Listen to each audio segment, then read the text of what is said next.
आई भैया, हम भोजपुरी गायक प्रभु प्रेमी आज तमाम श्रोता भाई के हाथ जोड़ के प्रणाम बा।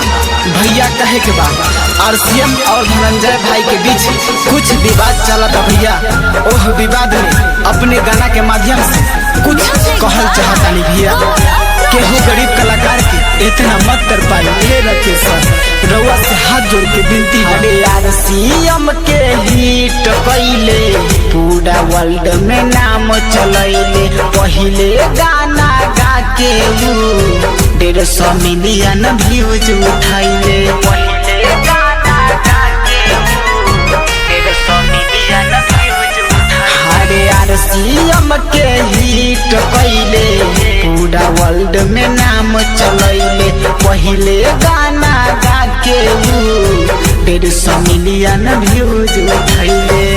कबो ना रखे सर दिल से भुलाई रे, कबो ना रखे सर दिल से भुलाई रे। धड़कन धनंजय भैया कब नहीं आई रे, भैले आजाद सब कंपनी से गाई रे।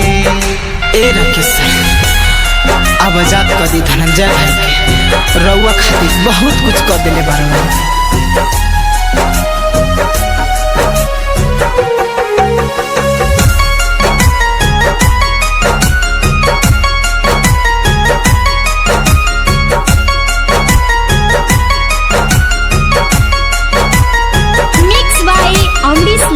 एक गरीब के बेटा अमीर तो है कैले, अपने सूते भैया लोहे बेड पर सुतैले। अपने सूते भैया लोहे बेड पर सुतैले। एक गरीब के बेटा अमीर तो है कैले, अपने सूते भैया लोहे बेड पर सुतैले। केहू कलाकार के न इतना तर पाई रे, केहू कलाकार के न इतना तर पाई रे। धड़कन धनंजय भैया कब नहीं आई रे, भैले आजाद सब कंपनी से गाई रे।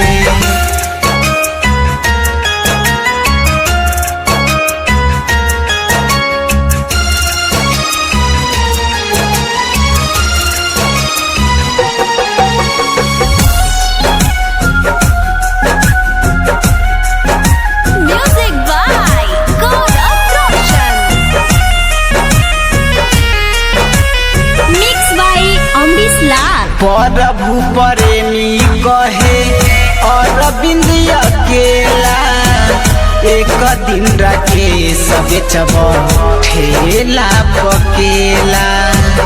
एक दिन रखे सब चब ठेला पकेला। राइटर संतोष तिवारी देले रहे खून रे, हिट जबन भइल रहे गाना बैलून रे।